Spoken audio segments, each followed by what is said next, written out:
Hey there, welcome back to High Infidelity, the best channel for cheating stories. Like and subscribe to channel for more spicy stories.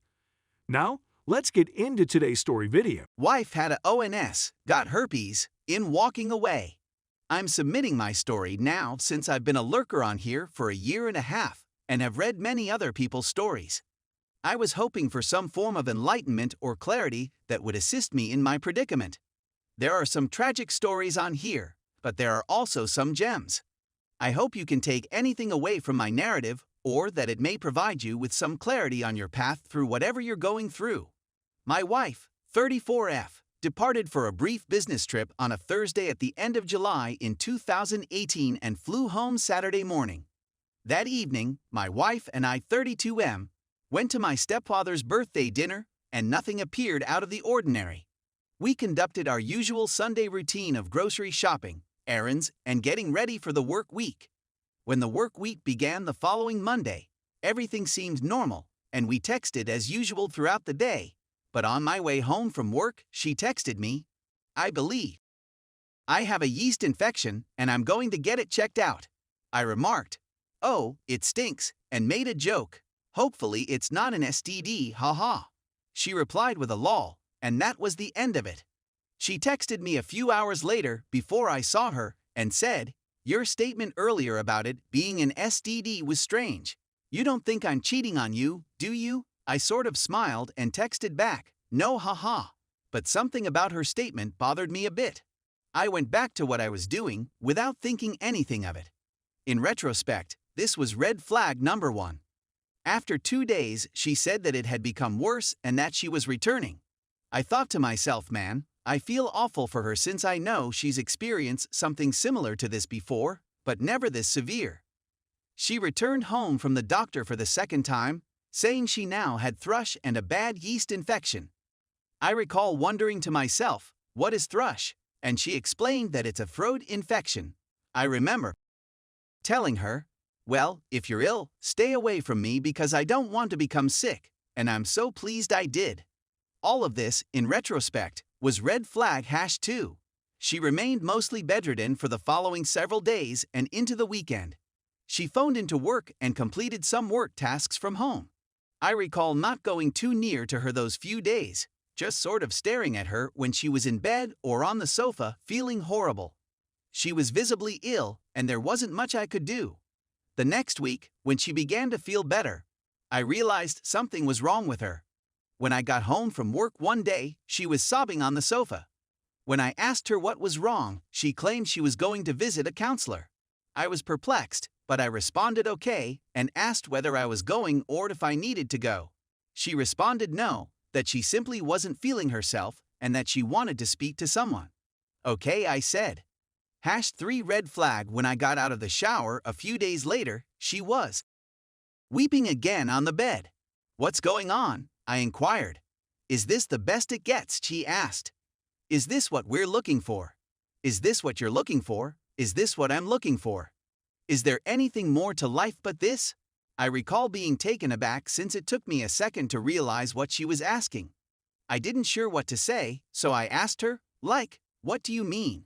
She just said, "Never mind," and I'm not sure what occurred after that.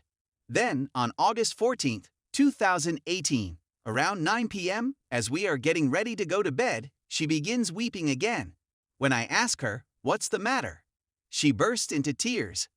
"I know something has been happening on these past few weeks, and whatever it is, I just want you to know I love you, and whatever it is, we will work through it," I assured her. "I can't tell you," she replied. "If I tell you, you will not want to work things out." It was at that point that I began to feel butterflies/adrenaline, or whatever you want to call it, strike my stomach, and I said, "Please tell me." Then she dropped the bombshell, I had a one-night stand. It was at that point that all the red lights, all the tiny things that had happened in the preceding weeks, suddenly came together, like a giant. Here's the deal. When she finished her duties for the day, she headed to a pub for a drink before returning to her hotel. She sent me a photo of the beer she was sipping, and I texted her the nightly "love you goodnight." She met a man with the same name as mine at the pub while she was there. She ended up chatting to him all night and drinking a couple more drinks before leaving the pub around 2 a.m. They returned to his residence, where she sucked his, and they had intercourse without a condom. When I inquired whether he cumed in her, she replied no, and that he pulled out and did it on her stomach, but I'm not sure. He had herpes and ended up spreading it to her, and the yeast infection and thrush in her throat were the result of the herpes breakout. When she informed me what had occurred, I was completely crushed, horrified, surprised, and in disbelief. I was very screwed up for a few months after D-Day, so much so that I had to go on medicines for a bit to get back on track. I knew something was wrong with me since I felt like absolute all the time, and it turned out I had a blood pressure of 149/127. It's no surprise I was miserable. We had a terrific marriage, in my opinion. Everyone's favorite pair was us. My father even referred to us as Ken and Barty. I'm just trying to provide some perspective since we weren't dysfunctional or had any severe and evident marital issues, but I think what transpired demonstrates otherwise. When I informed some of my close friends and relatives, they all looked at me with wide eyes and said, "Are you serious?" It came as a complete surprise to me and everyone who knew us. She's been seeing a therapist for the last several months, and she's been delving into everything that occurred. The whys, hows, and whats of it all. She's told me she has no idea why, out of all the times she's been hit on by males, she caved in this time. It doesn't really matter since what's done is done, and all it takes is one incident to bring a marriage to its knees. She did state that he made her feel loved, that he paid attention to her, and that he validated her by telling her she was beautiful. If that's all it took, she has her own problems to cope with, and sadly, she doesn't want to be mature enough to express them or admit that something was really wrong before it was too late. I realize that it takes two to tango, and I had a part in all of this, but I cannot accept responsibility for how she behaved, treated me, our marriage, or the devastation she created. But I can see where I might have done better as a spouse. Should have been more attentive, more present, or just more of whatever it was she needed from me instead. Lessons were learned as a result.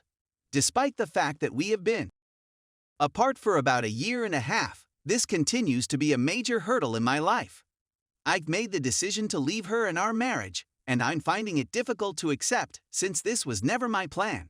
She really wants to be with me and make it work, but the price is too high for me right now. I feel she has attempted to do the right things over the preceding 1.5 years in order to make it work, but with the STD in play, I am unable to support her. With all that has occurred and knowing the circumstances, I am just unable to do it. And I think that when I say I am unable to do it, I really mean that I do not want to do it. This act was uncalled for and selfish in my opinion, and the scorn and humility were both overwhelming. Her reference to it is due to the fact that she now realizes she has ruined a perfectly normal marriage and wishes she could go back in time and undo what she has done. However, she made her choices that night. Her path was paved by a large number of people who helped her along the way. I'll never understand how she was able to accompany him out of the bar, into his car, along with him on the drive, to his house, inside his house, and into his bedroom without anybody noticing. In all of that, there are so many gates and red flashing lights and ringing bells that it's ludicrous, yet she made all of those selections on her own. I've made an effort to be cognizant of my pride and keep it under control, and I'm beginning to wonder why I can't get much farther with her. Everything, in my opinion, comes down to values and beliefs, and what has happened thus far goes against everything I believe in and stand for, resulting in a great deal of cognitive dissonance. After that, there's the herpes problem, which will never go away and will always serve as a constant reminder of what she did. So I've opted not to take the chance of contracting the virus, both cognitively and emotionally. It's simply too much for me right now. In addition, I don't view her in the same light or have the same opinion of her as I did before. In her, I've lost all esteem and regard for her. This onion has many layers, and it's incredible how something as simple as this can have such a profound impact on your whole life, both physically and emotionally. Thank you for taking the time to read this. I hope this has been of some help to you. Thank you for your time. Please keep your cool. You still have a life to live.